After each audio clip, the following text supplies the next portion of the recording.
So, without wasting our time at all, we'll be listening to the Vice Chancellor for the welcome address. Please put your hands together as we welcome the Vice Chancellor. You're welcome, sir. Be seated. Thank you for the honor. Emmy, the master of event, thank you. David is no longer killing Goliath, he's flying high. The Registrar Landmark University, our host, the Director of Landmark University Center for Research and Innovation and Discovery, Professor B.A. Adebesi, our deans and directors here present, our professors in the house, members of the university faculty and staff, our Sustainable Development Goals chairmen and secretaries, the Chair Landmark University Student Council and his team, our kings and queens of Landmark University, participants online, once again, I welcome you to the second day of Drone in Agric, drone technology and agriculture industry. I think by now, some pilots in the making are being made. And I happen to be one of them. Yesterday I was with them at the teaching and research farm where we did a little bit of practical exercise. And I know today will be more enriching and more imparting. It's been a refreshing and a resourceful time since this webinar workshop has commenced. one of the core values of Landmark University is capacity building. And it does not matter whether you are young or old. What you don't know, you don't know. You can't give what you don't have. It was the chancellor of this great university, Dr. David Oyedepo, that once said, there is time for everything. That it may be too late for somebody like the VC to say he wants to engage in a football team. That I ought to be playing for maybe Super Eagle of Nigeria. Or better still, maybe I should be their goalkeeper. I'm not too sure if Landmark meet with us, they are not going to beat us. Because there are a lot of things that are on this edge that goes beyond that of playing football on the pitch.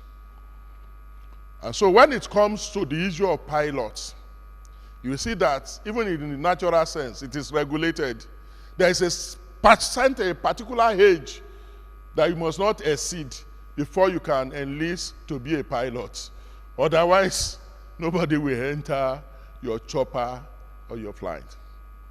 Having said that, drone technology also required piloting. And that's why I'm so excited when I look around and I saw more than 50% of us here to be youth, kings and queens of Landmark University. You build competence by knowing. You build competence by acquiring skill. You build competence through experience. And if you have all of these three, you couple it with the right attitude, then you are good to go. And so, as far as we are concerned, what we are trying to do since yesterday is to make agriculture come alive. We have just reeled out the Sustainable Development Goal. There are 17 of them. And please, as we quickly look at them, just tell me which one is not agric related. No poverty. Just if it is agric related, just say agric. No poverty. Zero hunger. Good health and well-being. Quality education. Gender equality.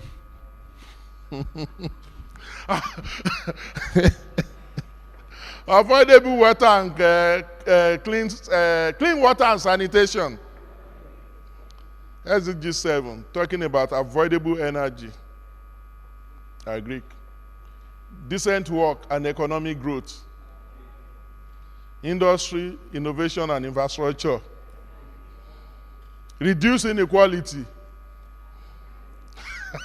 You are doubting that. Agri can make you to reduce inequality from local government to local government, state to state, nation to nation. And then you talk of smart cities and communities. Because we are talking of smart agriculture, it's agric. Climate action, core agric. Then you have life below water, talking about aquaculture and fishery. Life on land, soil and soilless. Peace, justice, and institution. Somebody will say that is not agric, but go and ask those people that have to pay permission before they go to the farm. Without peace, there cannot be any development. And so to practice agric also, we need peace. And for there to be peace, people must eat well. Because if you don't eat well, an hungry man is what? It's an angry man. And then partnership for the goal. It takes agriculture to partner with people. So all the 17 sustainable development goals are agricultural inclined. And that is why, as a University of Agriculture, the first private and only University of Agriculture in Nigeria, Landmark University is driving sustainable development goal with all passion. And so what we are trying to do is to bring up the issue of drone technology, especially because of our youth that are running away from agriculture. We have embraced hydroponic technology, growing crop without soil. In those days, you will think it's not possible. Because when you are mentioning some factors of production for agric, land or soil must be there. But nowadays, people grow crop even without soil. They call it soilless agriculture. And so now we have moved on, especially as we are approaching the 10th anniversary of the university and beginning a decade of another existence of Landmark University. So without wasting our time, I want to welcome you once again, because today is going to be another opportunity for us, especially having learned the theory. We need to go out there and practice what we have learned. On behalf of the university management and community, I want to appreciate our facilitators, Femi Adekoya, aka Femi Farmer, and of course, King David. David is a young man, but he's a pilot. And that is the requirement for being a pilot. It's not through age. And so it's on this note that I welcome you to the second day of this workshop and wish you all the best, both physically and virtually. Thank you and God bless.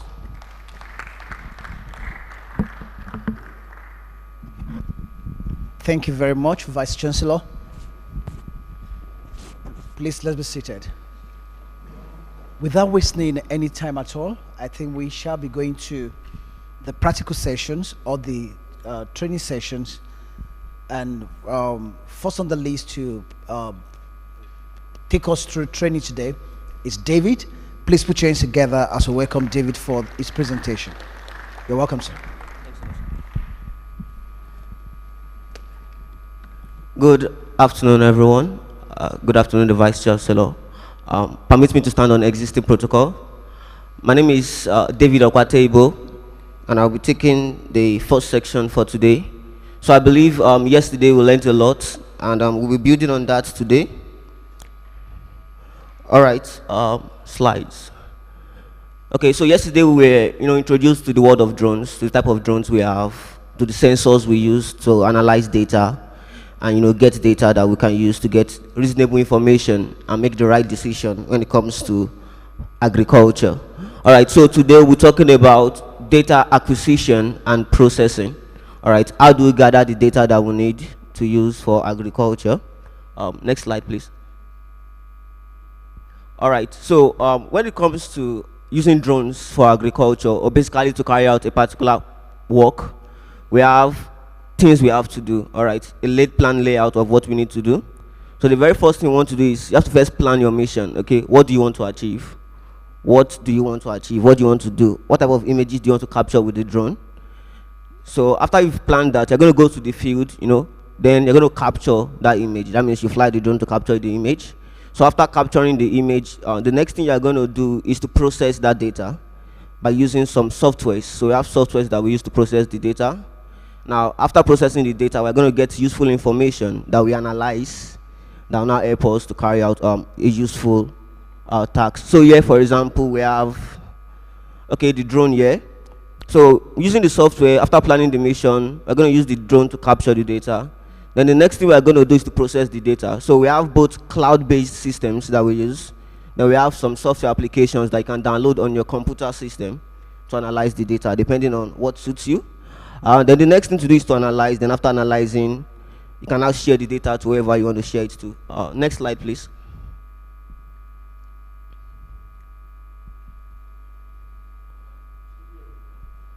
All right, so there are different softwares we use for data processing and data collection, and they vary in performance and in what they do. Okay, so let's start with data processing.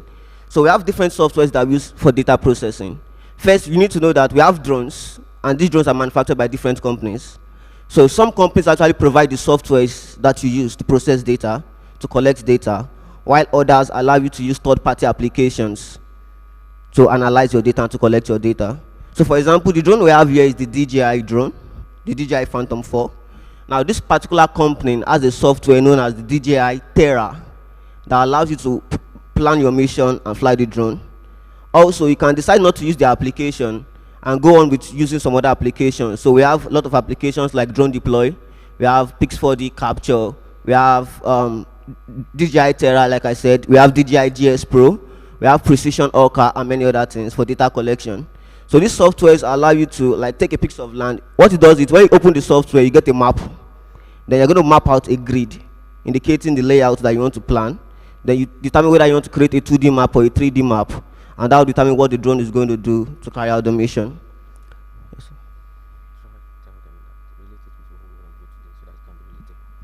All right. Then the next one we have is data capture. Okay, so some of these softwares that allow you to process, to capture data, also allow you to process it, which is data processing. Okay, so we have Pix4D and Drone Deploy that allows you to process data. Now, in the agricultural sector, the major two softwares that we use are the Drone Deploy and the Pix4D. These are the top processing software and capturing softwares that we have in the world out there right now. They're third-party softwares, but they sync with most of the drones you have in the market, like DJI drones. So you can set up your mission, your agricultural mission. Let's say you want to do a farm land layout. You're going to do that. You're going to send the drone off using the application. The drone is going to fly automatically, capture all the images you want, then come down. Then when you capture all this data, you now have to analyze it. So you put it into the software. Drone Deploy is a cloud-based system. So all the images you gather, you just log into their website. Actually, they have a free plan. Then for what you want to do, you actually need to pay. They have the paid plan. The free plan is just for you to do a test run. Now, once you upload all those data, they process it in the cloud. You don't have to be on the system to watch the processing. They do everything for you. Then what is available, they send you a mail. Then you analyze your data. While for Pix4D, the software is actually embedded. You buy the software, you install it on your system, and you go through the process by yourself. Next slide, please. All right, so let's take the agricultural sector, for example. There's a very big company worldwide known as John Deere. They actually manufacture these tractors, bulldozers, and all. And they have automated systems for these tractors. These tractors are now smart. They can do most of the work by themselves, harvesting, watering, and all. So what this company does is now they also integrate drones into their workflow. So they use these drones to capture data using, they work with Pix4D, which is actually a drone company. So they work together, they use this drone to capture the data. Now after capturing the data, they analyze the data, they get what they need. Okay, this particular soil needs more water. This segment of the soil needs more water. This segment of the soil needs more fertilizer. Now this particular stuff, the file, the shape file is now sent into the tractor system, the automation system. And automatically, while the tractor is driving itself or moving around, it knows where to apply this particular quantity of liquids. It reduces the quantity it does not need in places where it does not need to put it, and keeps on going like that. And that actually helps you to save cost and cut down costs effectively. Next slide, please. All right, so these are some of the interfaces of the softwares we use. So we have Drone Deploy, we have Mission Planner, we have Pix4D, we have eSense, based on everything you want to do. So some of them here are indicating what we use to plan mission, while others are showing processing data. For example, in my top right, I'm going to see a data which is we use to gather NDVI, which is non-derivative vegetation indexes. So we have different vegetation indexes that we can get to monitor crop health and the likes. Okay, next slide. All right, now let's talk about the mission cycle. Okay, so we know that you want to fly drones, you want to use it to capture capture data and then process it to gather necessary information. There are things you have to do, there are steps you have to take. So basically, the flight mission is divided into 4 phases. We have the pre-flight, in-flight. We have the pre-flight, in-flight. Sorry, we have the pre-flight, the takeoff, the in-flight, and post-flight. All right, so in the pre-flight, all you do is you have to make sure that your drone is in good condition, okay? So what you check is that your camera is okay, you have your SD card attached, you ensure that your drone is charged, your controller is also charged. If you need extra batteries, you pack them together. You can also use this time to also plan your flight. And the next thing you do is you have to go to the field, and that's where the takeoff comes in. So when you get to the field, you know, you've already mapped out the layer you want to map out. You check whether your weather is good and every other thing. Start up the controller, start up the drone. Then using the Drone Deploy or the application you have, since you can decide to pre-plan the mission before going to the field. You can also plan out the mission in the field. Then the drone takes off automatically after performing its own pre-flight check, such as checking that the camera is good and many other things, that it has GPS lock and the likes. Then after doing that, your drone actually flies. Now in flight, when the drone is flying autonomously, all you have to do is to be situationally aware of what is happening around you. So you don't necessarily have to control the drone because it's flying itself, but just be conversant of, okay, this is where my drone is at this particular point in time, in case there's any emergency situation, so you know the right step to take. Then the next is post-flight. So you land your drone, you gather your data, you put it into the software that you are using, whether it is cloud-based or non-cloud-based. You process the data, you analyze, and you get the work done. Next slide, please. All right, so for today's demonstration, we'll be using the DJI Phantom 4 Pro Plus, and also be using the DJI Mavic Pro. I'll be using two softwares. We'll be using the Drone Deploy for the Mavic Pro. They'll be using the Pix 4D capture for the DJI Phantom 4 Pro. So that's all for my class. The next thing is for us to go outside for demonstration, but we can, ask questions and every other thing. Thank you so much, David. That was a beautiful one. One more time, let's put our hands together for him. Thank you.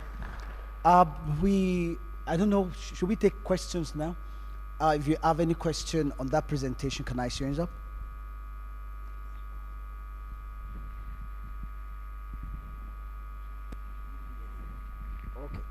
And then before, the Vice Chancellor has just given me express permission to make a short presentation. It's already on YouTube. It's on peace, it's on education, it's on Boko Haram, it's on everything for us to, I think it is tied to so many SDGs. Please, can we project that from the studio, please? Thank you. It's Soliloquizing, a cinema therapy by Shola Wola.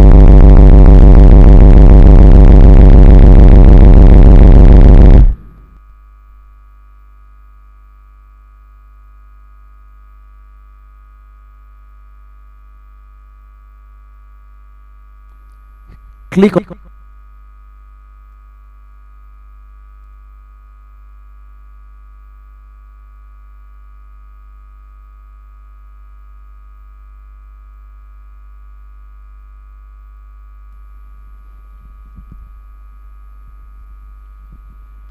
Or could it be the internet? You call me stranger now, but that was not the case when your wife was ill and you rushed out to the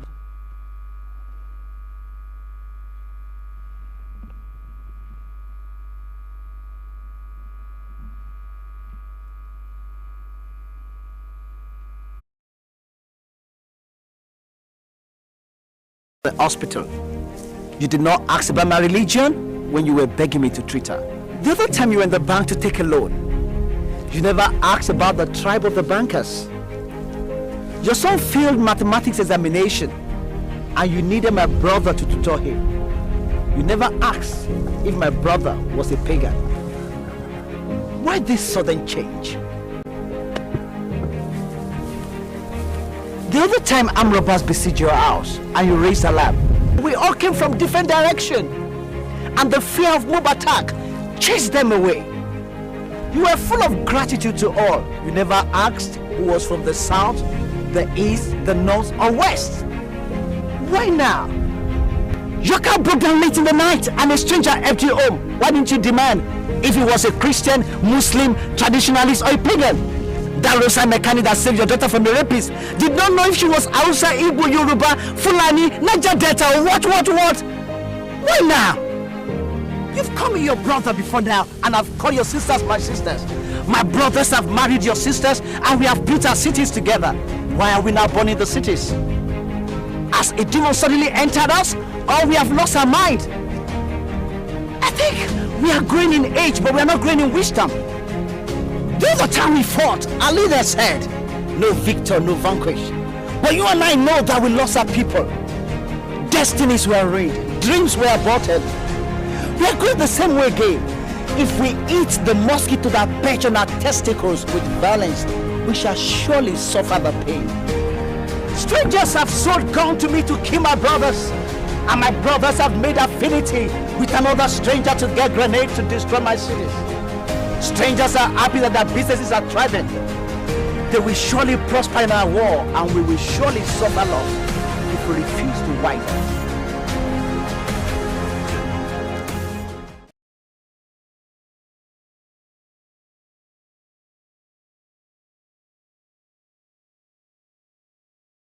Let's put our hands together for the Vice Chancellor.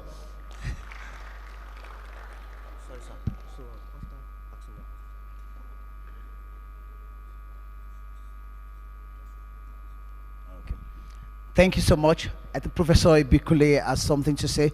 Put your hands together for him, please.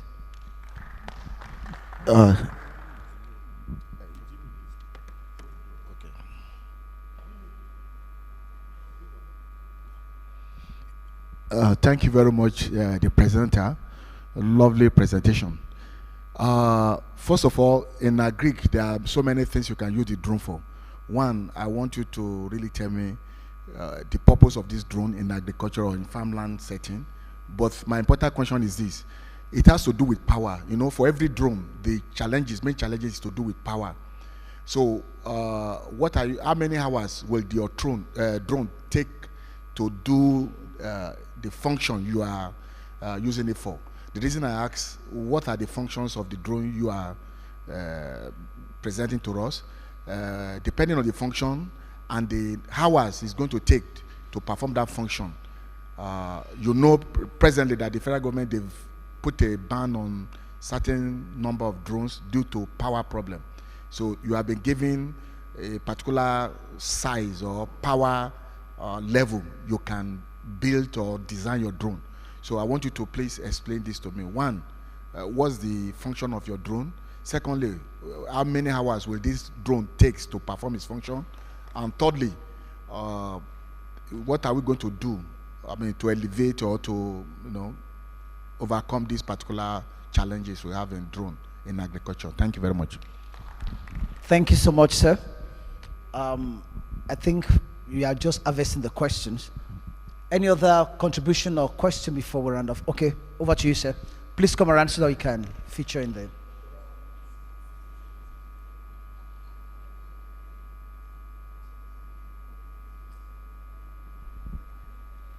Thank you. My name is Adibi Vincent. My question is just on the data acquisition. How do you employ drone? Like if I want to study soil fertility of a land, okay? Data, I think you are just talking about smart technology now. So what is the basis? How do you affect the, this is remote data collection now. Remote data collection whereby you use drone in the sky to determine maybe nutrient deficiency in some area. So how do you do that?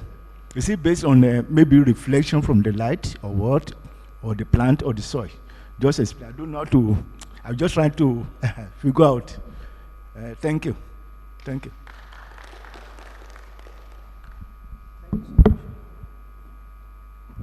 Thank you, sir. There's another contribution. I want to invite Engineer Raphael for his contribution. Please put your hands together as he comes forward. You're welcome, sir.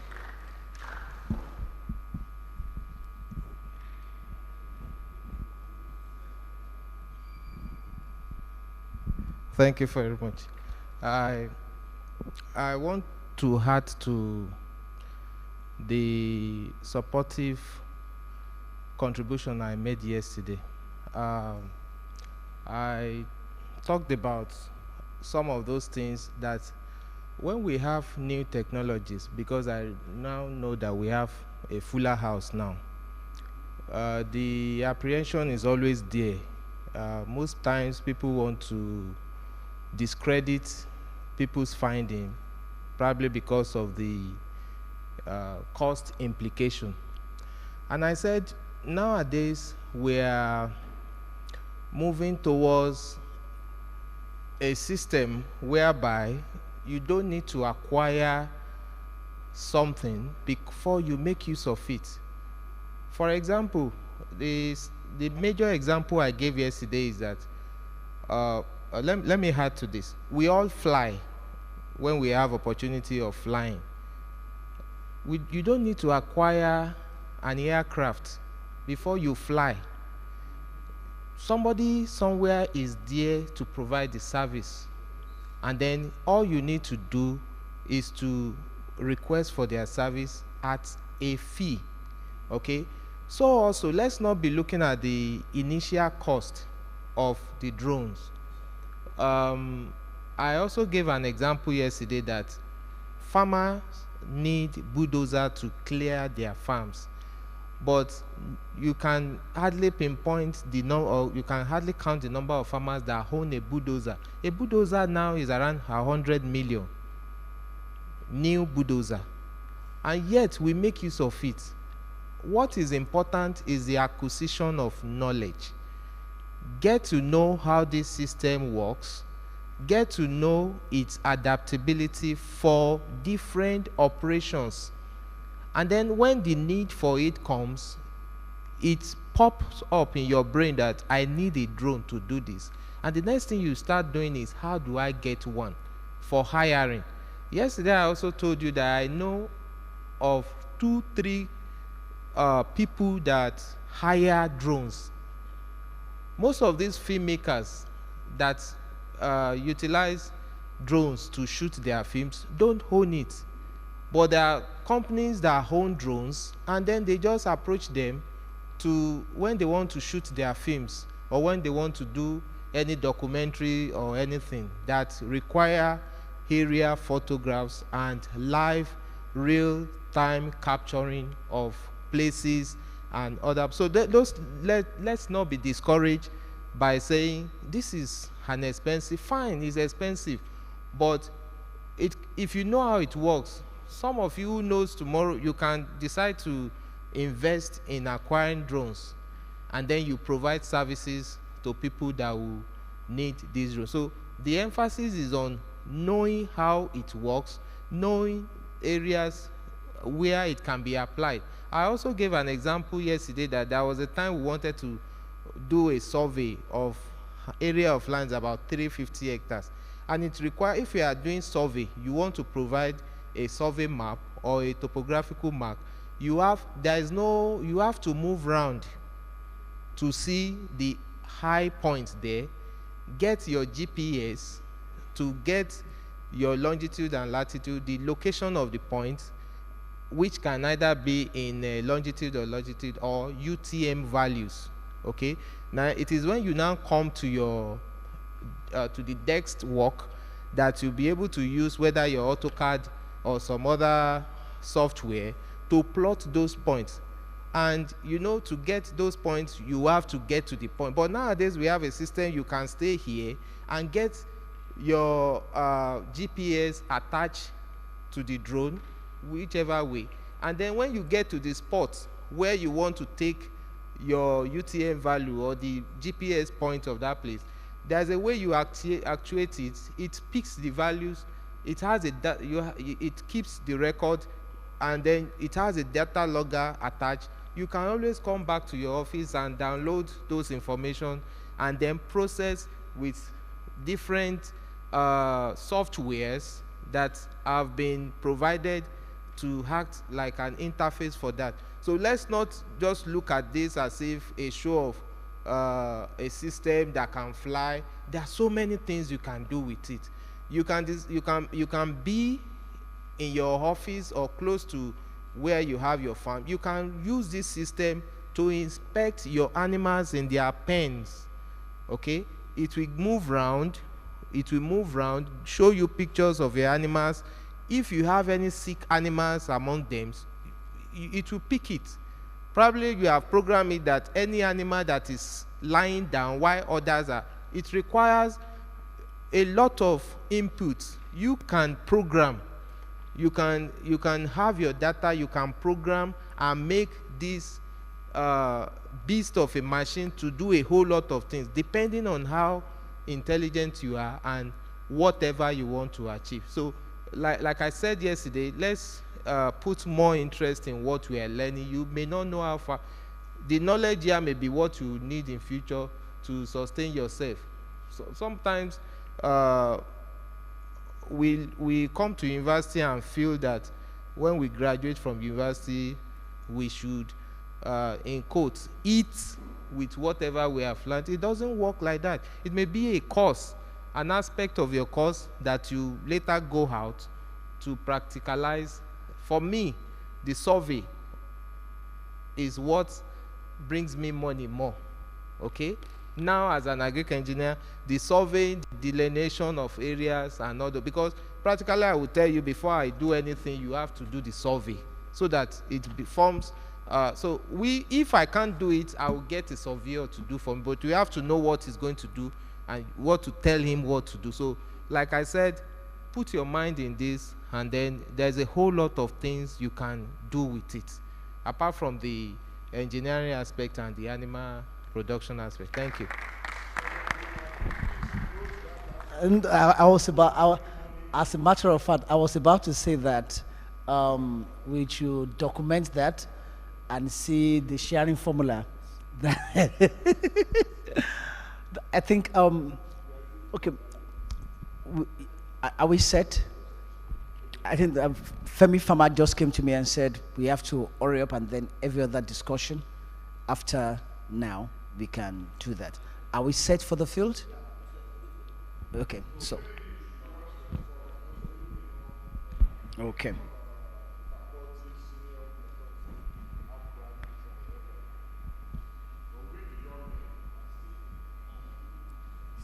Thank you so much, sir. All right, so I'll be answering 3 questions here. The first one is, how do we use drones to analyze soil structures? So like I said yesterday, we have different sensors that we use. We have the RGB cameras, thermal imaging cameras, which we use to read heat signals. Then we have light detection and ranging sensors, which we use to shoot light beams to the soil. So the reflections that we get from these images are what we now analyze using some algorithms that are available in the software that we use for processing. Then we get all the data we want, plant health and many other things. The second one is use of drones in agriculture. Actually, this second phase is what Mr. Femi Farmer will be covering in the next section. But just a brief, we use drones for crop analysis. We use them for spraying of pesticides and spraying of fertilizers and many other things. We use drones for seedling, to plant seeds, among many other things. So the use of drones in agriculture is actually very, very broad. Then the next one is duration of flight. So duration of flight of drone is actually very relative, and that depends on what the drone was built for or what the drone was actually built to do. So we have drones that use batteries, and these drones that use batteries, we have those that can fly for up to 30 minutes, 40 minutes or more. And covering an acres can cover up to 10 acres in less than 10 minutes. So which means if you are covering like 100 acres, then if you have extra batteries and all, you'll be good to go. Now, apart from that, we also have drones that fly for hours. We have drones that fly for 2 hours, 3 hours, drones that fly for 6 hours, drones that can go 56 hours straight. Though those are not basically used in agriculture yet, but drones that go for 5 hours, we use them in agriculture for crop dusting and all. And they use fuel cells, hydrogen fuel cell, or they use internal combustion engines where they use gasoline that we have in our car to power them up. That's basically it, sir. Thank you very much. So the next is to go to field now.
Mic check.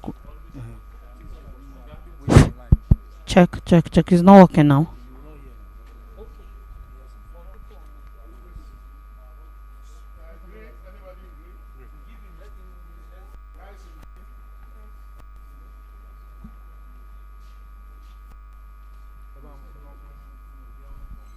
So, let's move forward.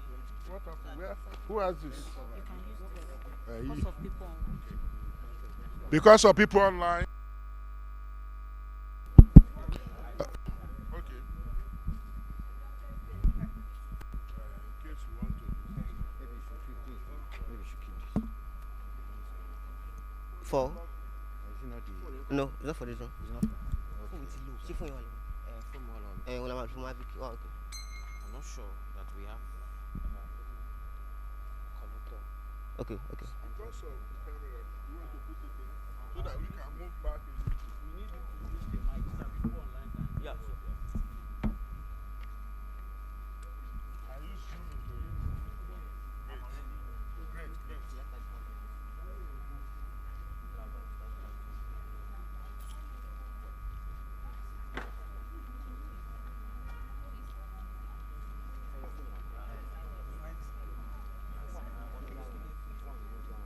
Any challenge? No, sir. Just want to take his phone. All right, so yes, or we talk. Let me address them. All right, so we are. Hello. It's on. All right, so we are out on the field here to demonstrate the drone flights using drone deploy and Pix 4D. So basically, this drone is going to fly itself. All we are going to do is set up the mission or the flights using the application I spoke about. They also set up the flight and every other thing. We each go, the drone checks every other thing, ensures that it is connected. Then you're going to see the drone fly itself. Then you're going to see it start moving in a particular pattern, turning images automatically. After that, it's going to come and land by itself. Then we're good to go. So what it's currently doing now is performing a pre-flight check. So you remove the gimbal lock. You have to ensure that everything is properly secured and set before you go with your flying. Okay, so all the batteries are charged and every other thing. So the next thing to do will be to start the controller to start the drone, and then we are good to go. All right, so we'll continue now. All right. Let me get the phone. Okay. All right, so I'll be starting out with the DJI Phantom 4 Pro. All right, it has an application known as the DJI Go 4, and that's what we're going to use to check that everything is in good condition. All right, so if you can see clearly on the screen now, we have the camera set and every other thing. So this is what the drone is actually seeing right now, and I can control where the camera is facing. Now you can hear it talking. It says home point has been updated. Please check it on the map. So it has connected to more than 10 satellites. As of now, it's connected to 12 satellites to know its location. So there's what we call triangulation. You need at least 4 for good GPS connection. So if you are connected with more than 30, more than 10, then you are good to go. It's just for fail safe. All right. So we have our home point set, which means when the drone is done flying, it's going to come back and land close to this particular point. Now that H on the pad is not like your helipad, just means home. So we are saying return to home and all. Now in any time of emergency, let's say there's maybe a plane passing by or any other thing, we can automatically hit what we call a return to home. There's the button on the controller here with an H indication. Once you click on it, automatically the drone will start coming back all by itself. Okay, so now that we've checked that the camera is okay, the controller is okay, and one major thing we do when we get on the field, in case we are, let's say this is the first time we are flying in this area, we do what we call a compass calibration. So compass this with the 360-degree azimuth and helps to know your heading and your direction. So just for demonstration's sake, I'm going to carry out that particular calibration right now. So I want you to look at the lights now. Okay, so you're going to notice that the light is going to change. The light is going to change very soon. Just watch.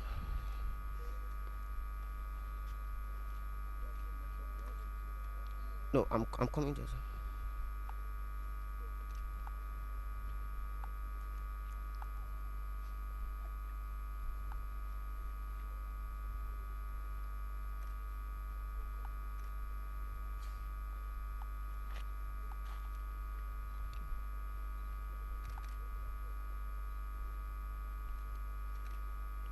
Few moments, please.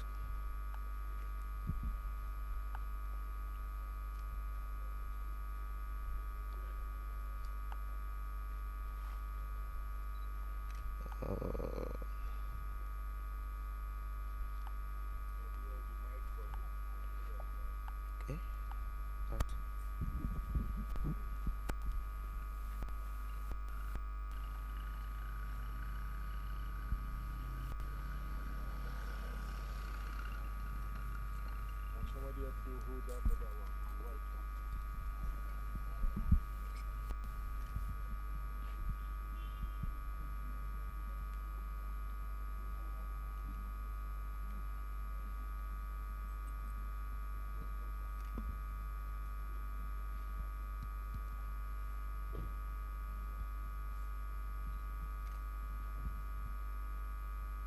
Right, so what we do is we're going to hold the drone horizontally this way. Then we're going to turn 360 degrees. Hold on.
Okay, so I'm not able to initiate compass calibration now because the compass is okay, it's normal. So it's not bringing that prompt. So, but basically what you do is you hold the drone horizontal. It's going to show you what to do on the screen. You go 360 degrees. And you're going to notice a light change once you do that. Then you roll this drone vertically also.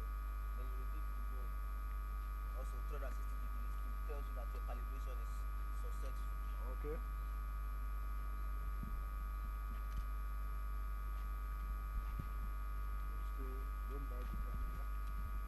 Alright, so okay. So now I just want to confirm that the home is logged. I want to check it again. Alright, so now I'm going to the Pix for the app to set up the mission.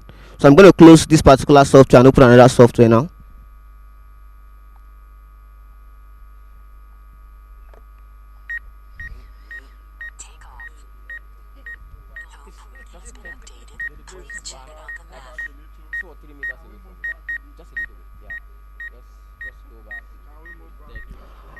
All right. Before I go into the app, I want to do something else. There's what we call checking your controls. Yes. To ensure that your left is left, that your right is right. So let's give a little space. So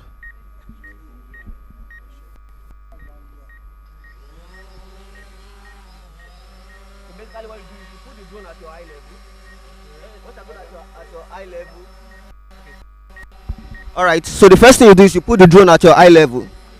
Now once the drone is at your eye level, you check by seeing whether it goes up and goes down with response to your control.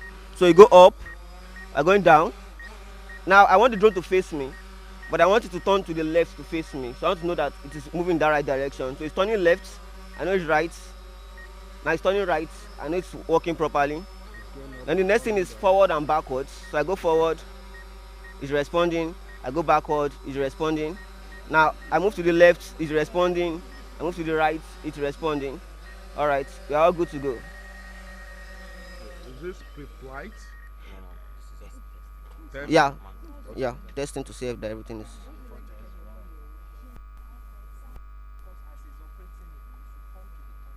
Okay.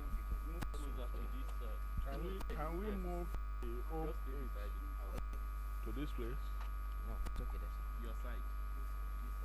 Like this? Yes. All right. Alright, so I'm opening another application, which is the Pix 4D application.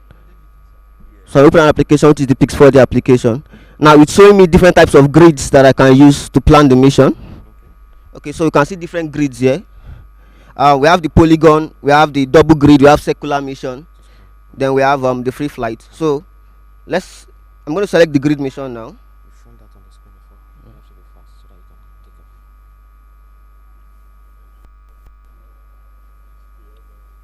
Yeah, you can stay under the shed now. So you just see the closer. Mission is 5. Eh? Or you do for the Mavic. So that is faster.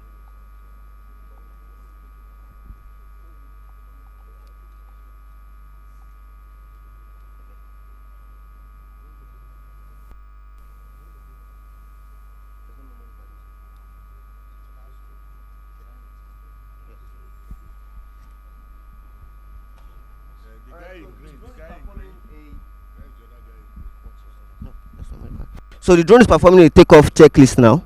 Alright, so now it's saying that the drone is connected. So you can look at it. It's a takeoff list. It's marking some of them green. Alright, so we have the drone is connected. It says camera is ready. The drone is calibrated. On point is set. Mission is within range. Mission uploaded to drone. Drone GPS satellite. The drone is also in position mode. Now what we are waiting for now, it says drone storage status unknown, which means we just noticed now that we didn't put a memory card inside the drone, which means we won't be able to capture any image.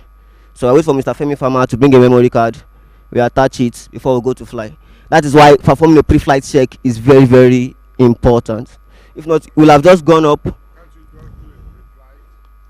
Yeah, you can always fly manually without using the application. But we're saying that when you want to do mapping missions and all, the drone actually does the job by itself.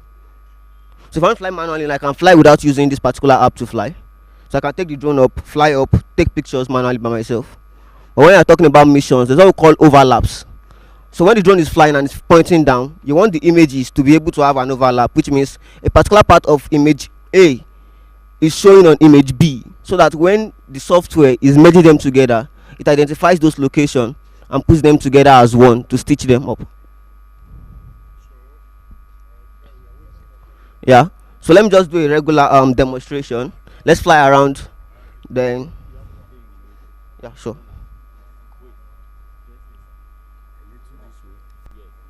Okay.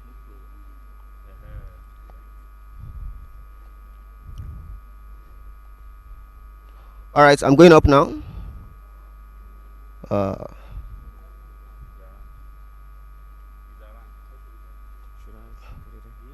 Yes, sir. Okay. Okay.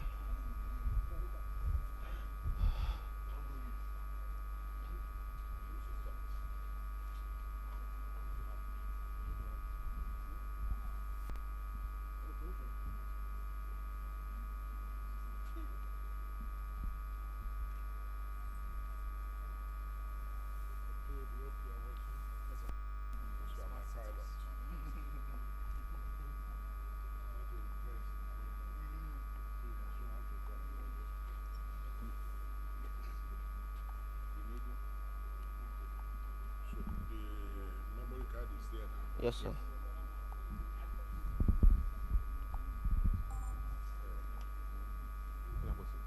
All right, so now it says drone storage found.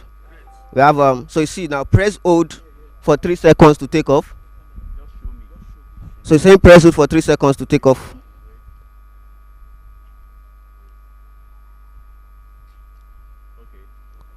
So I'm going to press and hold it for 3 seconds, and let's see what the drone is going to do. So this is me without. I'm not holding the controller now. I'm not controlling it. That's the drone going up by itself. And you see it moving according to the green line that you have set. Okay. Yes. Yeah, it's still going up. So we are going to ascend to, we are going to 80 meters. So once it gets to 80 meters, you're going to see it's going to fly to a start point. Then it starts forming a grid pattern. Yeah. No, sir. It's just a rectangular grid for demo. Yeah. Yes. Yes. All right, so the drone is actually moving now. It's moving to the first start point. Now you can monitor all these things on the application. So you see it has moved to the start point. All right, the drone has moved to the start point now. It has left home. It has moved to the start point. Now it is taking pictures. You hear the sound when it's taking pictures. Are you hearing? Yeah. That's picture. You're going to take another picture very soon. That's the picture. And this is automatic. Automatic without your input. So it's not touching anything. Another picture. Now if you look at it, at every point it's going to, it's forming a camera. It's putting a camera icon on everywhere it's taking the pictures. So now it's turning. It's turning to the next point. That's how it's going to do till it's done. All right. So while doing that, I'm going to set up this other one using the drone deploy, and I'm going to see this one also perform wonders. I'll just set it up. I'll set up the mission and everything. Yeah. It's not coming back. It's coming in a rectangle. It's going to keep on coming and going like this. Oh, it's going that bridge. Okay. We'll have to go back and forth. All right, because it's already preset. Yes, this grid line, it will follow. Can you see where it's coming from? It will go this way so that you can take an accurate picture of this landscape. So it will take its overlap So in an overlap, but for it to stitch very well. So there's a processing that will stitch these two pictures together and make it form one, like a map. Yes. Okay. Yes. That's what we'll have. So we can leave this. This is understood, let right? See that place. Okay, you can. Is it? Can you see the drone following the grid line? Yes. And it is taking picture at intermittent points. Okay. Yes, I'm picking that. Okay. All right. That's fine. Thank you. So this is what we call autonomous flight. We are not doing this. Yes, it's just going on itself. All right. So that's just it. So it's working on the second one.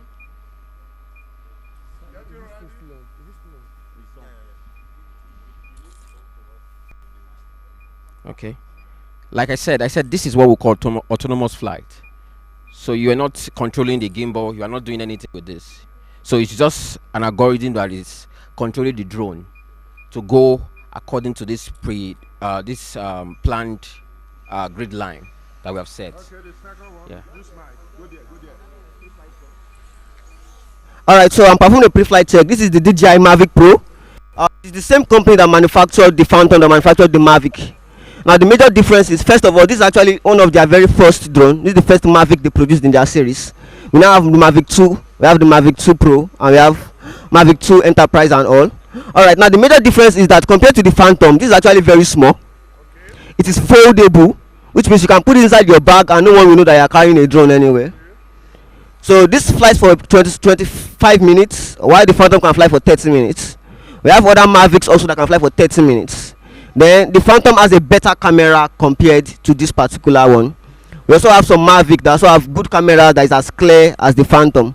So it's all about whether you want something that is very, very rugged, or whether you want something that is very, very portable that can carry up and down. We have those that are as heavy as 25 kg. Now you need a very big bus to carry around. So it depends on what you want to do and what your mission entails. So like I said, the Phantom is more clearer than this Mavic Pro. Yeah. Our mission is about to end. The mission for the Phantom is about to end. So you will see return back home right now. Yes, it's coming home now. So you see going back home. The mission is ended. Can you hear it saying "Tuntum"? It's coming down already.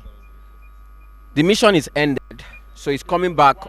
Yes. So it will come back to the home point. And that's through the help of the GPS.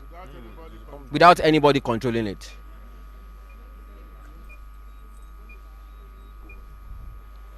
So the application of this is, I will be explaining the application of this in depth inside when we start the next section.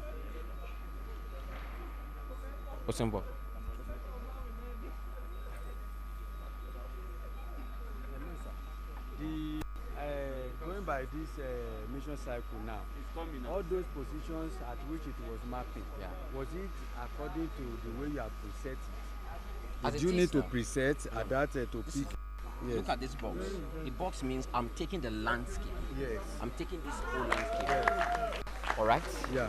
So the pictures is taking. You know, at this point, it can't. One picture, one snap cannot take all the whole landscape. So it takes them all around. With the software, it then gathers them together and makes it a map, a whole spreadsheet, instead of a disjointed. Come on. You welcome. You are blocking me. You welcome.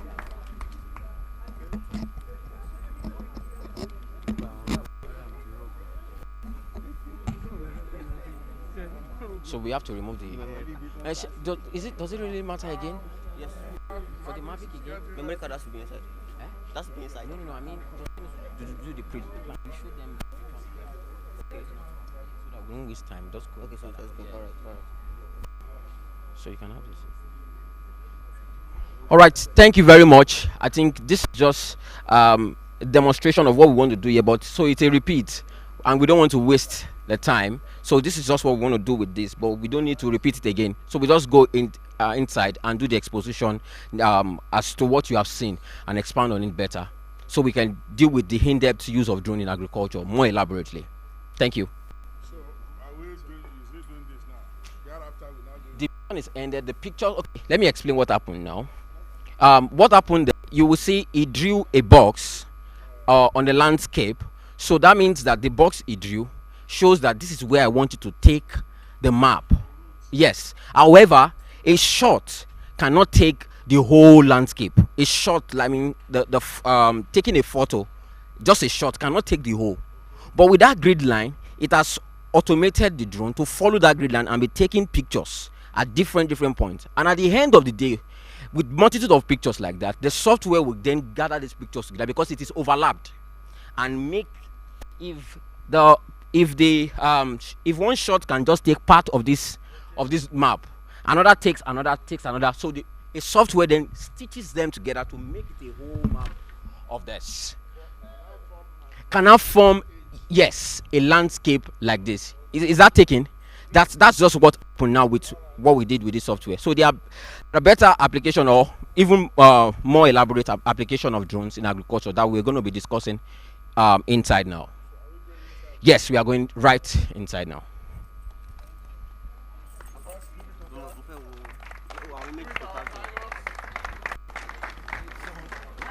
What you have just done is mapping. Just mapping. Okay. Is there no, okay, like I said, different use of drone in farming. Yes, sir. There are some that can detect certain things.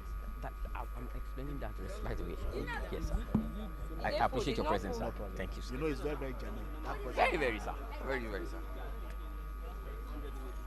What I want to ask now Yes, is, sir. is it the same? You know, he's using memory. Is it the same thing with memory card with camera?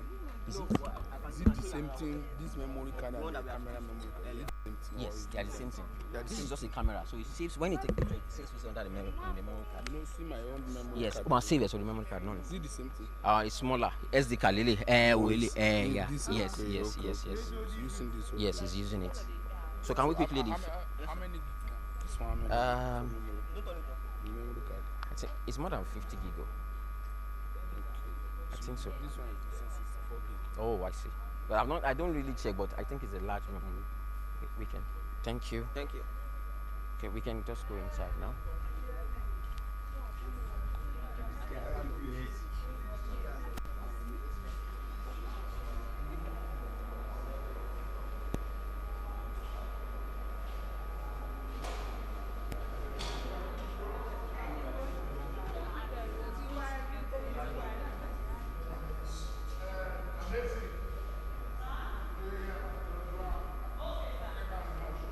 Thank you, sir. Yes, we will. This one. Right?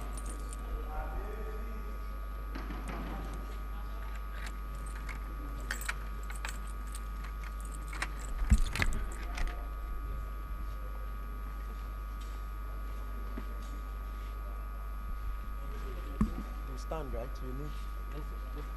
No, there's no need. They can see. Yeah. No, just in the back, sir.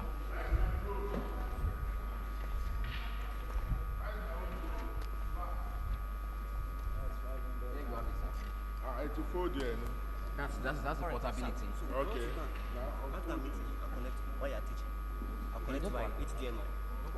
So, Yeah. Sniboni. Yeah. So what do you need the HDMI for?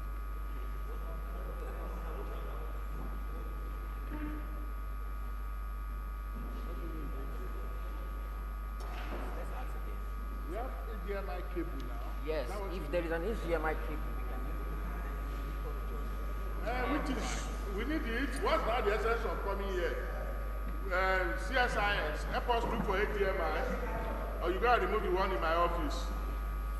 eBay, please help us out. We need to be practical enough so that people can benefit. This is the most important aspect. Please help me reduce this age that is covering me. Age is supposed to be horizontal, not vertical. Turn it upside down. Or is it both sides? That's both each. No, do it the normal. Move it out a little. In fact, we don't need this table again. Ask your guys to take the table. Men in greens. Guys.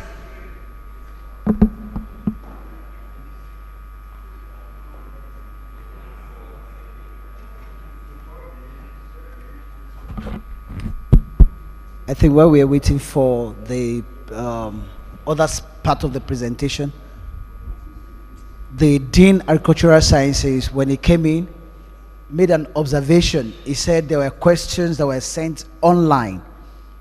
I think he has connected online before now. So he said a lot of questions were set online.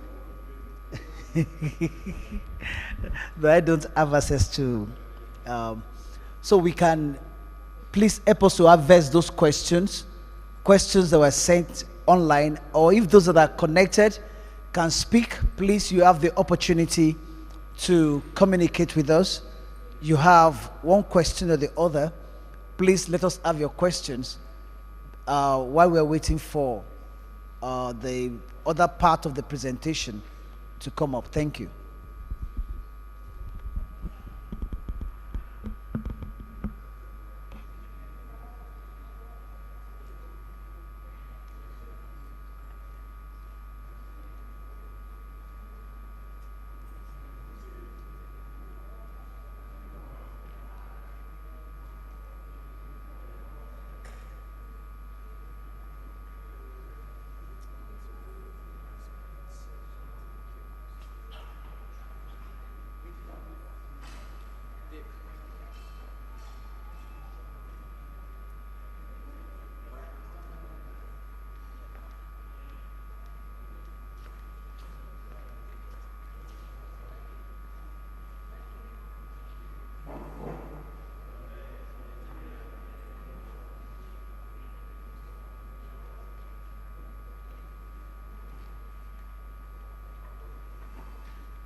Please, with the permission of the Vice Chancellor, I want to invite the Chair, Student Council. He had something to say before now, which he didn't have opportunity. Please, you're welcome.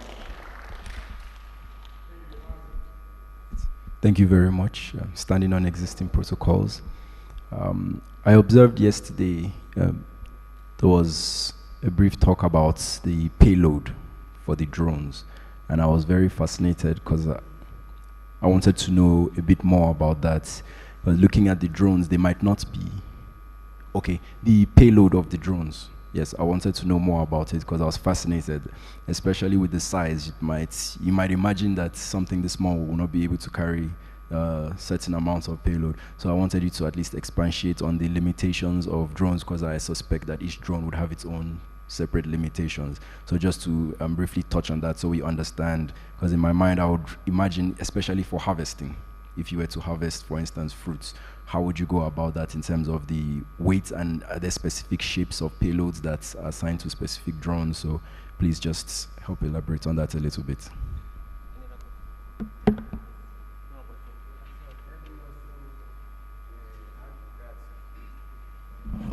Thank you very much, sir, the VC, sir.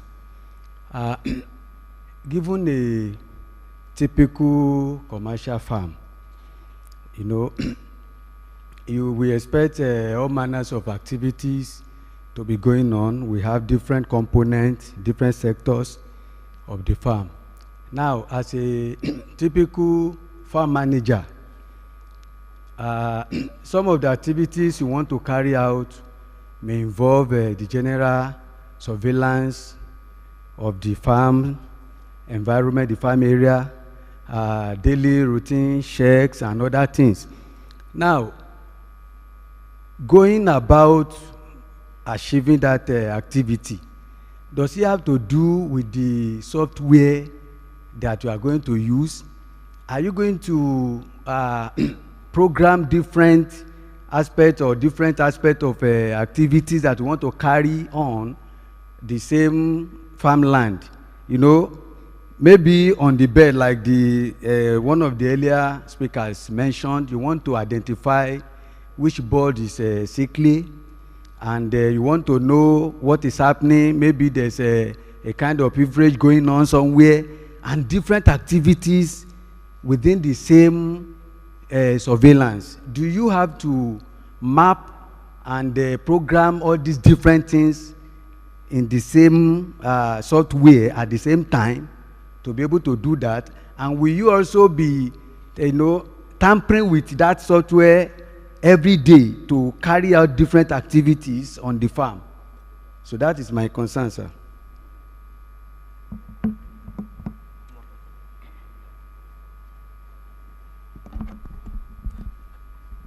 All right, thank you for the questions. Let me start with the one about the payload.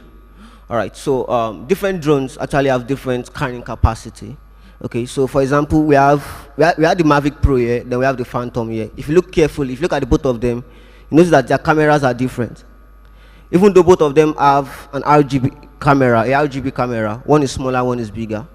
Now we have drones that actually carry heavier cameras. We have drones that carry cameras as big as those Sony and Canon cameras that they use for filmmaking. We have those that are capable of carrying that type of cameras. So it really depends on what you really want to achieve with the type of sensor you want to get. Okay, now many of these drones are already retrofitted with all these sensors. So for example, we have the DJI Matrix. Okay, now this particular drone is for industrial uses. And what they do is, you can actually attach, this one does not have a removable camera, but for that one, you can remove this particular camera and attach another camera to it. So let's say, for example, you are flying with a regular RGB camera, and for your mission, you need a zoom camera. You can detach your regular RGB camera and attach a zoom camera to it. Let's assume you want to take thermal imaging, you want to read heat waves for industrial use. You can remove your RGB camera and attach the thermal camera to it. So these sensors come with different payload weights, and the drone has the capacity it can carry.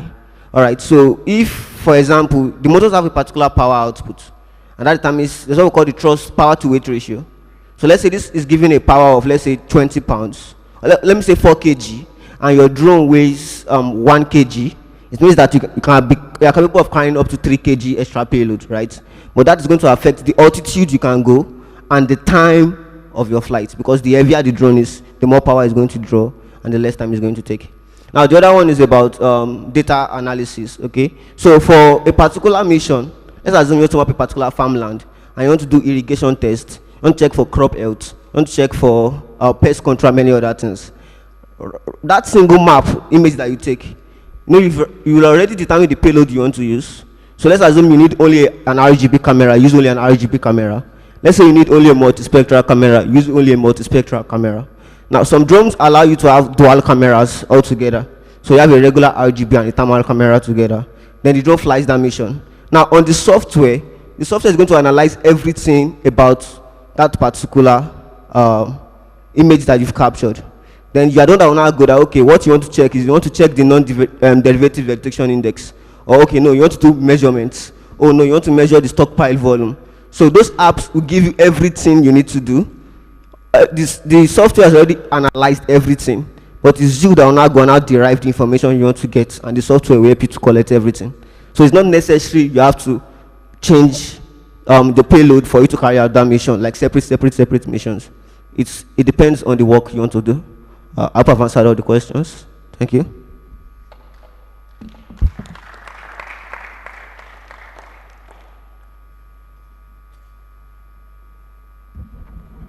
Thank you so much, David. We'll be moving forward now.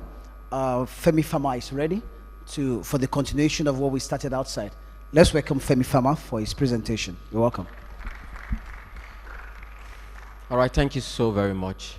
So we just continue. So the slide, please. So I would be taking you through the in-depth explanation about how you use drones in agriculture.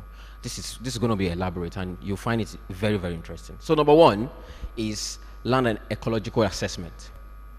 So with your drone, you can be able to make land survey. Surveyors now use drones to get their data, to be able to map out their land the way they want to. And you can also get your feed boundaries or an area estimation of a particular location or your farm. You don't need to take a tape rule or just moving around the perimeter of the farm. And sometimes some farms can be complex, more than it's unusual for you to find a farm that is square. That means has 4 sides, you know, just moving around the farm, the perimeters of the farm. But with drones, you can simply, what we did outside, we mapped out a particular location, and we can be able to see. From that map, you can be able to even estimate through the use of software, or if you know how to use write codes, you can be able to know a particular location. Okay, I think this house, what's the dimension of this house or the proportion of this house within this area of land? You can do that with your drone data. All right, so the next one is to generate multi-layered geographic information.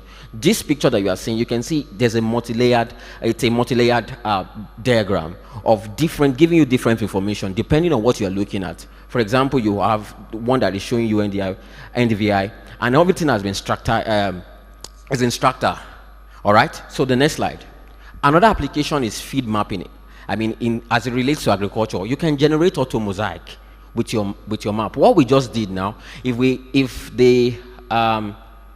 after processing it, because it will take some time for it to process, we have to process it on our system with the software. So what we do, like I explained earlier, that these pictures that it took at different spots, it then brings in together and match them together. We call it stitching. So through the use of stitching softwares, pictures or image stitching softwares, it can help you produce an auto mosaic. An auto mosaic is just a 2D, you know, two-dimension two-dimension representation of your map. You can also have 3D modeling. Okay, with the maps, with the flight plan we took, we can also generate 3D of this building. That means more than just seeing the roof and just some part that you are limited to see with just the 2D. You can also see around the whole building. And it goes ahead that data that you have, you can integrate it into a VR. That is a virtual reality stuff. Does anybody know about virtual realities here? I know augmented realities. All right. So you can integrate that. That means that even, for example, I'm a farmer, and yes, I'm a farmer. So I've got a contract from one of my clients in the US, but he's not able to come to Nigeria to come and supervise what he wants. But he wants to see what is going on in Nigeria. And I want to give him that real experience of, okay, help me plant cashew. I know in Kwara State you plant cashew a lot. So help me plant cashew. And after 5 years, he's saying, I want to know the level of this crop. Contour line, drawing contour line on maps like that. I know how stressful it is when I was writing WAEC, and that's it. But with drones now, because of the algorithm, with your understanding of your data, when we talk about data now, I'm talking about images, all right? So when you take these images, your computer, your software, infused with algorithm that can be able to read it, it can be able to tell you, which place is low. I mean, you will see the depression, all right? You will see the depression of your land. And I will come to the application of that elevation map as in the next slide. And forest and or density biomass. With the drone data that you have, you can be able to estimate what's the height, what's the biomass, how dense is this forest. Yes, because you can be able to get the volumetric representation of the forest. You can be able to know the density. What's the biomass like? Is it so big? Do we need a bulldozer to clear this place, even without you going to that land? I can help you. I can send it to you. You can analyze the image and say, oh no, we can't just use manual for this land. We only need bulldozer to help us bulldoze this land. You understand that? I need to mention this. You know, in my secondary school, I was taught that we have how many factors of production? 4. Mention them, please. Land, labor, capital, and management, right? I believe information is a factor of production. And this is why we are talking about informed decision making. All right? So no matter what you have, if you don't have information, if the manager does not have information and unupdated information, he may miss everything. All right? So it's a very vital, and that's why we are talking about drone use in agriculture. Okay, the next slide. So irrigation. You know, I was talking about, okay, number 1 is irrigation planning. Earlier, the previous slide, I talked about elevation map. In irrigation, you have to consider elevation. For example, you want to install drip. This is a drip irrigation, and I do that. I do that on my farm, and I do that for my clients too, as an agricultural consultant. So this is a drip irrigation, and I want to understand, how do I take this drip? Which direction should I take it? Which one will favor gravity? Because sometimes I need to consider gravity so that the irrigation can work efficiently. And so that we will not be dispersing or using too much fuel, right? Okay, so but with your drone image and you get the elevation map, you can use it to make an informed planning for your irrigation, all right? And also monitoring. How do you use drone images or drone data or your drone in monitoring your irrigation? This is number 1. If you have, for example, this is a landscape that is irrigated. If you have a place that is not being irrigated, for example, if you take a drone image analysis of this place, you will see that this place will show you a cooler color and this place will show you an hotter color because there's no water here. There is water. So that means that if the water is not coming out from this drip, even without me not working on through the farm, I can know from my analysis, from the data analysis or the image analysis, that a particular spot there is not bringing out water. A particular drip line is not dispensing water, or a particular dripping point is not giving out water. And I can also estimate it impliedly. Impliedly means that what's going on around this area? What's going on around this area? I can be able to just juxtapose and say, maybe water is not enough around there. All right? Because you have information. Okay. Irrigation assessment. Okay, that's it. And time scheduling. You can be able to say, okay, because of what I have now, and you know that the plants are suffering, they are water stressed. From what you can see, you can be able to schedule your irrigation timing. Oh, this time around, we have to apply water in the day, in the morning, and also in the evening, because you have information. So the next slide. Now, crop scouting. We are going more into the agronomy aspect of it. Crop scouting. So when we talk about crop scouting, who is a crop science student here? Okay, what's crop scouting? Who want to help me? Because I don't know crop scouting. All right, we have bright students here now.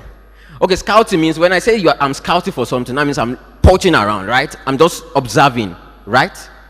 Is that correct? I'm walking through the field to know what is the real situation on the field. Aha. So I'm just scouting around, okay, to observe what is going on my field.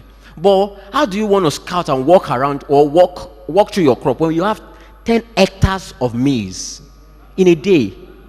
Yes, you're going around to look what is going on. So now, how do you, I asked, like you have 10 hectares, just 10 hectares.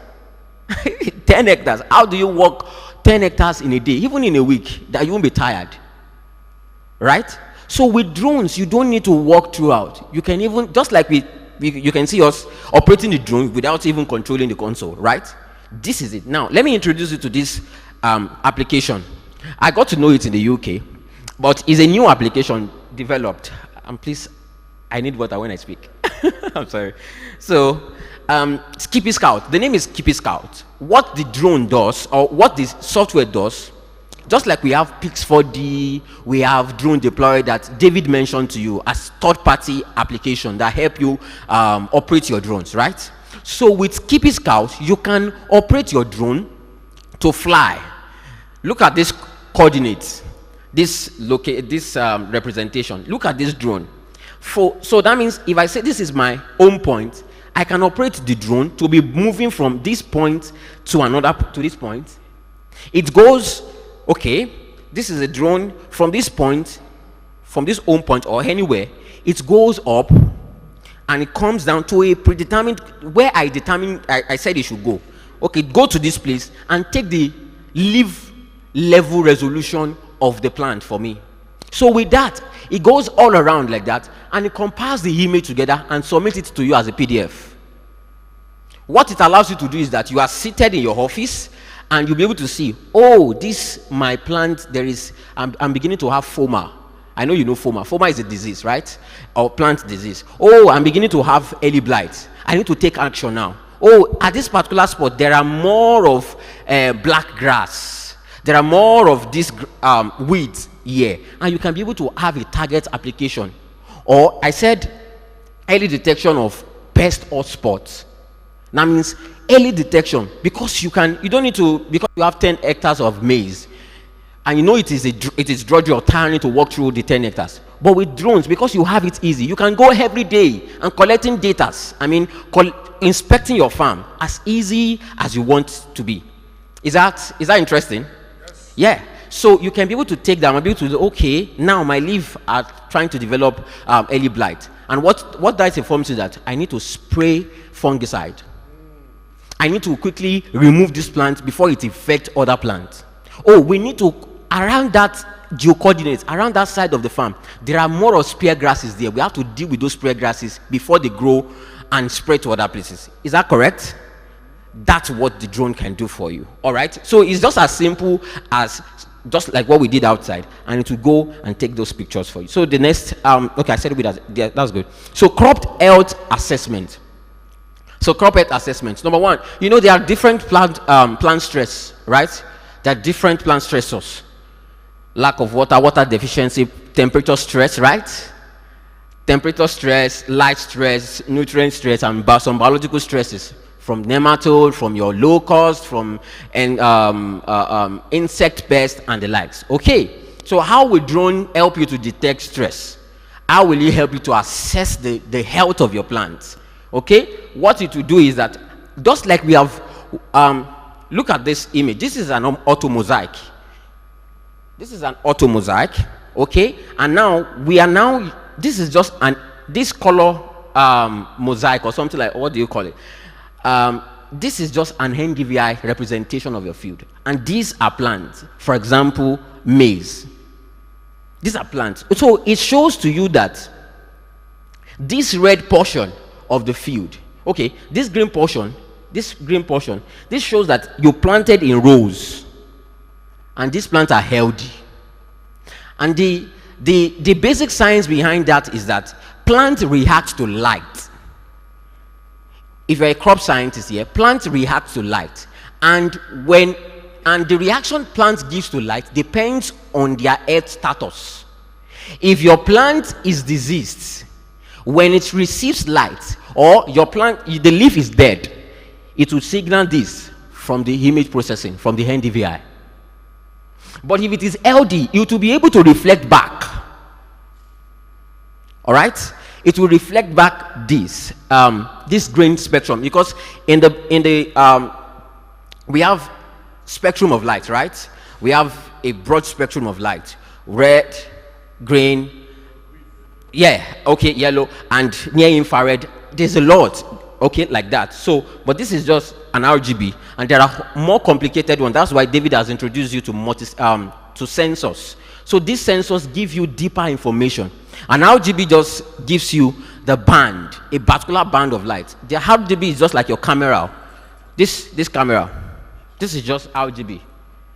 What you take every day, that's just an RGB camera. So this camera is also fitted with an RGB camera, just like that. So it's fitted with RGB camera. So you can be able to do an NDVI with that RGB camera. But if you go higher to have a multispectral camera, multispectral sensor, I can help you analyze the whole field. It gives you a privilege to be able to see a better band to which your plant is interacting with. Let me go faster. Okay, the next one.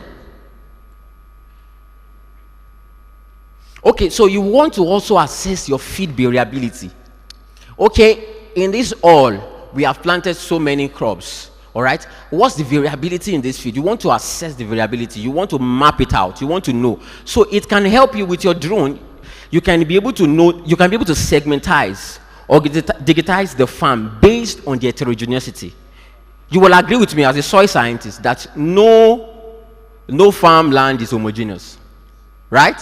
Yes, you can be able to analyze that. Okay, and it also aids the estimation of input required for targeted or tailored application. Why? Because you now understand the heterogeneity of your farm, and we are talking about precision agriculture. You can be able to say, okay, because this side of the farm needs more nitrogen, and this side of the farm needs lesser nitrogen application. You can be able to use variable rate application and also reduce your cost instead of blanket application that we do. Is that interesting? Is that interesting? I want you to follow me. All right. So the next slide. I still have a lot of slides. So crop evaluation. So now, talking about data-driven agronomy. Yesterday I talked about data-driven agronomy, and a student asked, how can I use drone to measure the height of my plants and the likes? That's very interesting and that's why technology comes in. It is stressful to be bending down and begin to measure. Imagine, how do you want to measure the height of a cashew or counting the branches of a cashew? You can do that, right? But it will be stressful. You can stay on one plant in a day, and you have a lot to count. And because we are doing research. Excuse me, please, let me drink this water. Okay, so now we're talking about data-driven agronomy. And as regards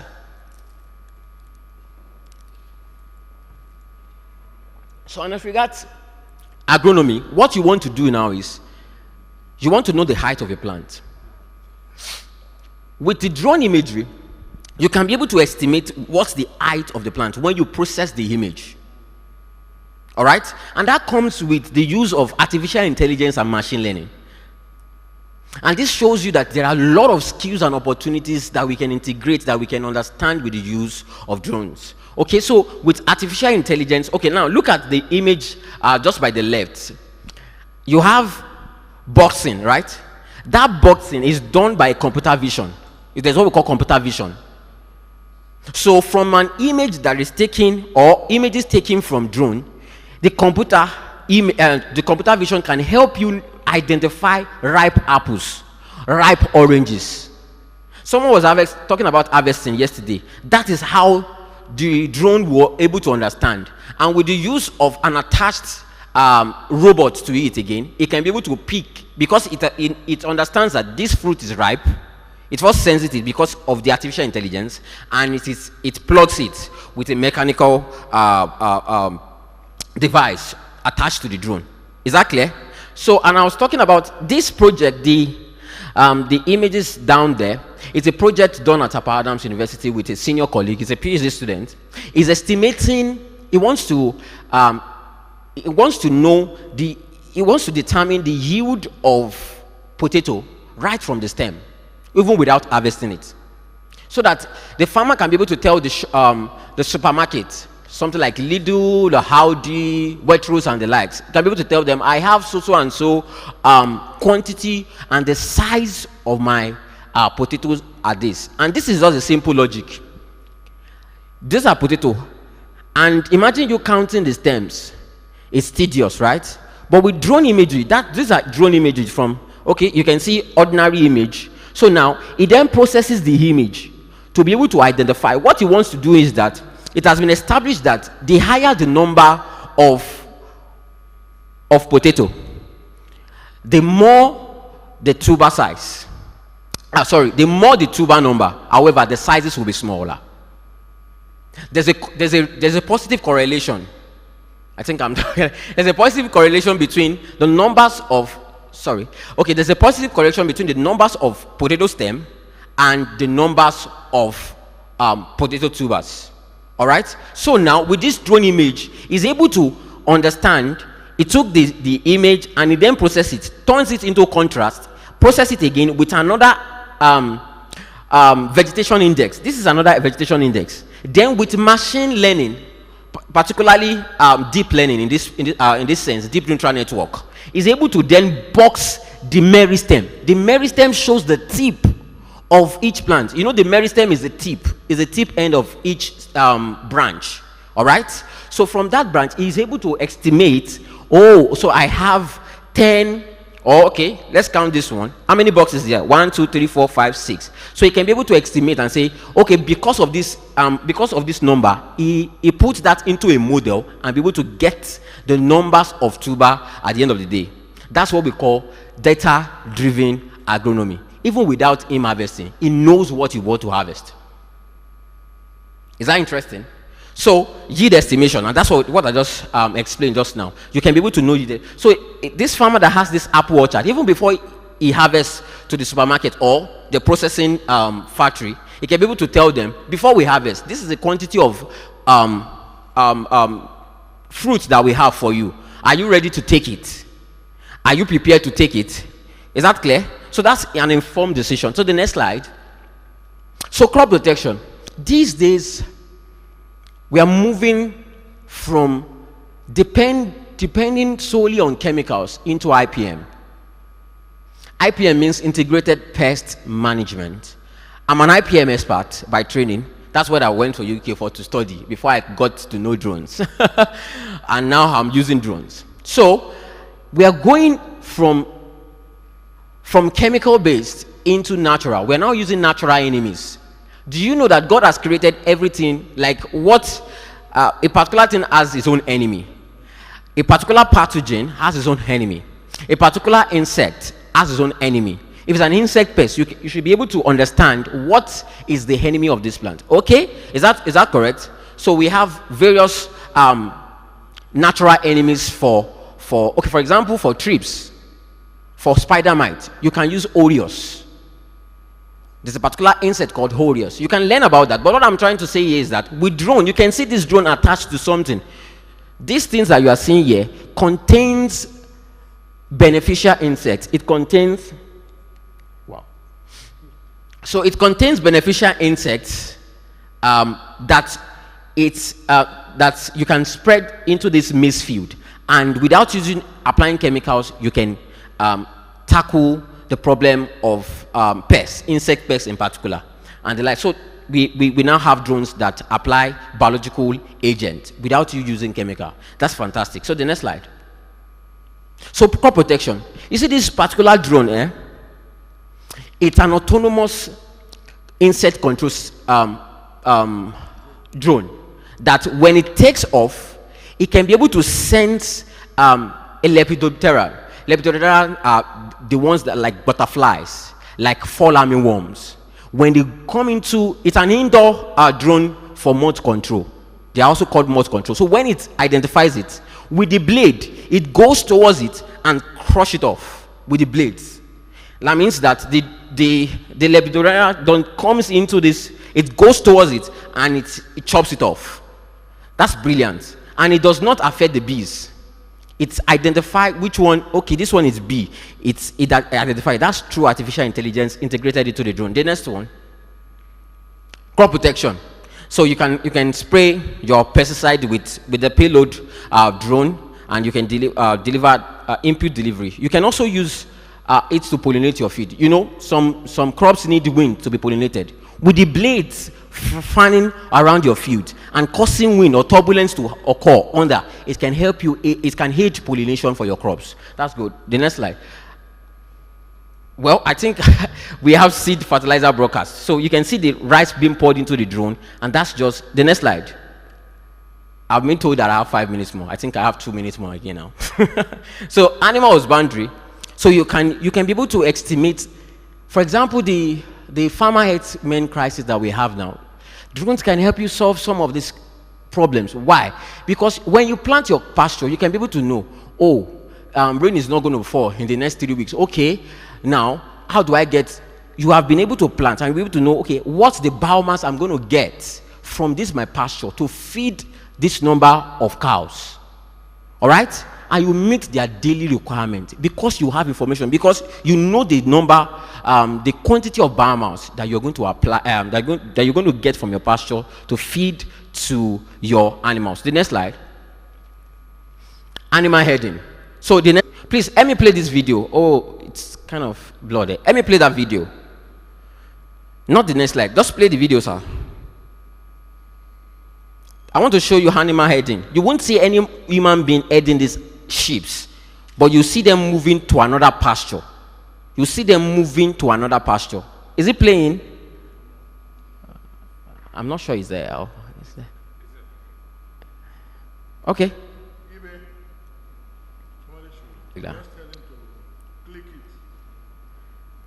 Sure. Or just, yeah. Clicking it already would. No, it's even the screen it will play because it's on a slideshow.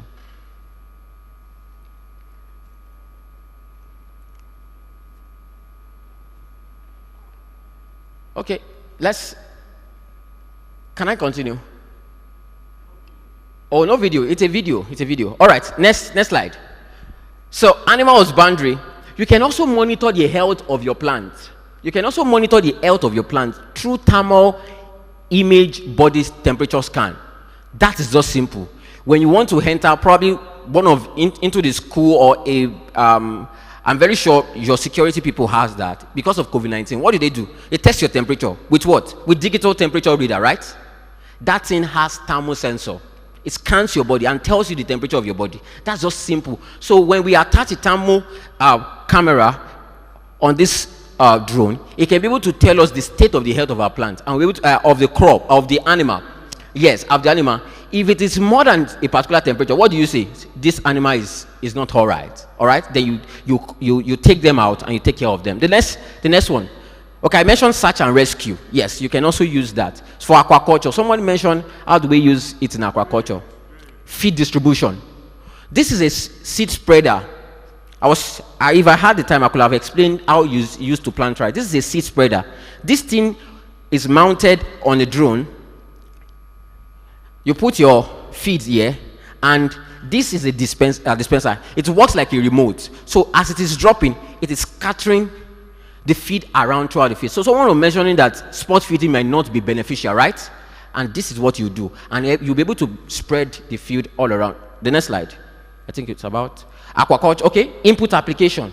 You can also apply veterinary inputs or ponds to your lime. All right, the next slide. So you can also, this is how to collect water sample. And you also know the water level of your pond at a particular time. Yes. Okay, the next one. So agricultural insurance. Oh, you've insured your crops and you want to make your claim. With either you or the agricultural insurance company, they can be able to estimate what's the extent of the damage. How far has your cocoa farm been destroyed by the Fulani herdsmen? they can be able to estimate that probably fire disaster, that's the representation, or flooding or something like that. You can be able to estimate the area of land or the extent of the damage, and your claims will be made to you accordingly. That's very fine. So infrastructure or facility assessment and claim authorization. The next slide. So this is me on a, with a greenhouse. This is a picture we took on the greenhouse. So I'll be, with the drone imagery, we're able to know, okay, which greenhouse is not covered anymore. And we can be able to estimate how much will take us to cover these drone bags. And that can only be done with drone. I can't be climbing and knowing all this, right? So that's as simple as that. And I used this drone. That's all. The next slide. So package delivery. Okay, that's common now. The next slide. Okay, next slide, please. I want to talk about the prospect, and the drone industry is big and is growing. Don't wait for it. It is growing. Now look at it. It is said that in 2025, the drone industry will be up to $43.1 billion. How much are you going to get from there? How much is Landmark going to make from that? That's the question to you. And I want to tell you that this is a drone decade. We are starting a new drone decade. It is a time that you will not, when we mention drone, it will not be something like, oh, it will be like your phone. You will be able to put your drone in your phone and in your pocket. Yes, there are drones now that you can put in your pocket, and you won't know I have drone in my pocket. It's as light as this, my phone. Less than 250 grams. That's Mavic Mini. All right? So the next slide. So that's to show you the prospect. And I want to expose you to your job opportunities according to SDG 8. Decent work and what? Decent work and what? Economic growth. So you can be a professional drone pilot like me. I was certified by the UK, and David also was certified in the US. Data analyst. You know, beyond just flying, you want to take those images, you want to process them, you want to get insight into those images and make accurate recommendations, right? You as a crop scientist, don't sit down with the world is going away from that. As a matter of fact, please don't sit your research in that. Now people are talking about data-driven agronomy. That's what you should think about. I'm challenging you. That's where I'm going as a researcher. All right? Please don't sit on your tape-proof measurements. It won't get you anywhere. All right. You can become a data analyst, a software programmer, design. So there are a lot more cybersecurity experts, drone in education, just like I am doing now. I can come to teach people how to use drone. Geoinformatics, engineers, there are some people that assemble this. David also assembles drone. He couples drone and he flies drone. Okay? Repairs. These are opportunities as a researcher and a scientist. So the next slide. So now the big question to you is, how can Landmark University be part of the future of precision agriculture or drone technology? The next slide. So according to, I'll be basing this recommendation on the UN Global Goals, which is 2030, set as 2030, and the Malabo-Montpellier panel recommendations, which the goal is 2063. Now, our number one recommendation is that Landmark should spearhead and try to ensure collaboration and create opportunity for integration of drones, drone technology researches and development projects on your farm. Integrate drones in it. In your researches, let us begin to talk about researches that uses drone and developers of your students, instead of them using tape rule to measure plant height. Let them begin to be exposed to this reality as early as possible and show them as world class that you present yourself to be. The next, no. I'm still on number 2. We want you to develop and incorporate drone education into your curriculum to spur what? Digital innovation. Now, this is number 3 recommendation from Malabo recommendation. Number 3 said, expand university curricula to spur digital innovation and to the development of an African agri-tech sector. I'm very sure the management is listening to this. Please ensure that you're here to help. There are a lot of resources for you. The next one. The next slide. We want you to also ensure skill acquisition in drone technologies. We have mentioned the prospect of drones, what you can do, the careers you can develop just because there is a drone technology. So let us begin to talk about the skill acquisition. Number 1, drone piloting. It starts from drone piloting. How can I pilot a drone? What we have just done in a professional setting, we will tell you this is what to do and how to do it in a professional manner. All right? Because there are a lot of regulations with drone. That's why we have to be satisfied. It's not that we just got a drone and we are happy to be flying around. All right? You need certification. You need skill. You need the training. Okay, the next say create a platform that help young minds to build drone technology enabled enterprises. This can be in form of entrepreneurship program that will stimulate and incubate innovation of, okay, we want that platform that you can be able to begin to think about business in drone technology. You begin that grant, that, you know, writing business proposals around drone is wide. I told you 43.1 billion want to take. I'm ready to take my own part of it. That's one of the things that encourages us. So thank you very much. So the next slide. So we will just say thank you from there. Thank you so much. We appreciate the time. I think I've spent more than 5 minutes, but I think you enjoyed it. Awesome. Thank you. We have more than time. When you please put hands together for Femi Farmer. When you have information, there is no way to not push you beyond the limit, and that is pardonable in any setting. Thank you very much for that presentation. Put your hands together for him. We have response from the Dilucrate, and then I invite the Vice Chancellor for the rounding off. Please put your hands together as we have Dilucrate for his response. Thank you, the MA. It's a way of trying to wind up. Okay, I hope someone is happy. I want to sincerely appreciate the speakers. One for the demonstration, the practical demonstration outside, and secondly for this just concluded presentation. Yes, they have a message for us at Landmark University, and we've seen it, the recommendations. The first one, we're already running with that. The second one, and we hope to do something to those ones, and we want to believe that this will not be the only time we'll be inviting you over. The Vice Chancellor was just discussing with me some other things that we need to do in order to ensure that we form a good relationship so that we still have you another time. I want to believe that the entire student body would like to see them once again. Okay. On that note, may I request us to remain standing as I invite the Vice Chancellor.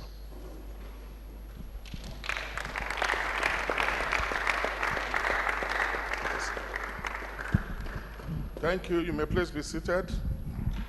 All the glory be unto the Lord. Who is it that saith, and it cometh to pass, when the Lord has not commanded it? I want to appreciate God. I want to thank everyone that has been part of this, especially our faculty that stay too. The Dean of Agric, you are well recognized. Prof over there, we thank you. Our SDG team lead, and of course, chairman of LUSC. In Landmark University, we don't allow people to come without marking the land. So we have this culture of giving gifts to men and of course women. And so it's my honor to invite the chairman LUSC to the homecoming of the drone, not the, yes, go to that place. And we invite David first. Femi can still stay. Okay, Femi, you can still be there. I invite the Dean and the Director, Luke Reed, but he will be making the presentation to David. Just a little token. Just be there to cheer him up or to support him. So Femi, you can also be there.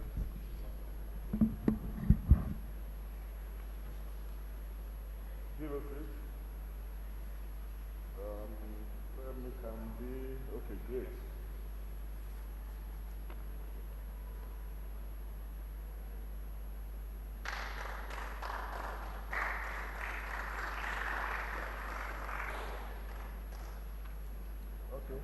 And then can have to send to Femi.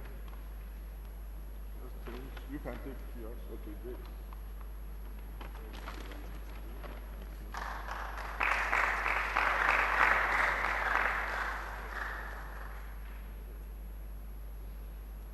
During the break time, you can take a series of pictures. Yeah, thank you to Landmark. Thank you so much. Thank you so much.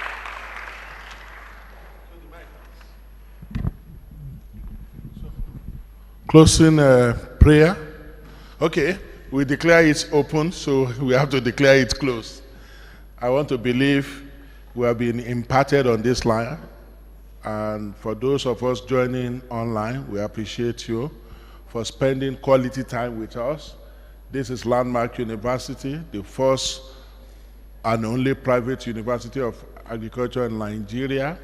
Our vision is to spearhead an agrarian revolution, and part of it is drone technology, trying to revolutionize agriculture. And so, come down with us. We are ready to do you good, for the Lord has spoken good concerning us. Shall we all rise as I invite the Dean College of Agricultural Sciences, our home professor Olasokome Bamiro, to give us the closing prayer. Even as I declare the workshop close, in the name of God the Father, God the Son, God the Holy Spirit.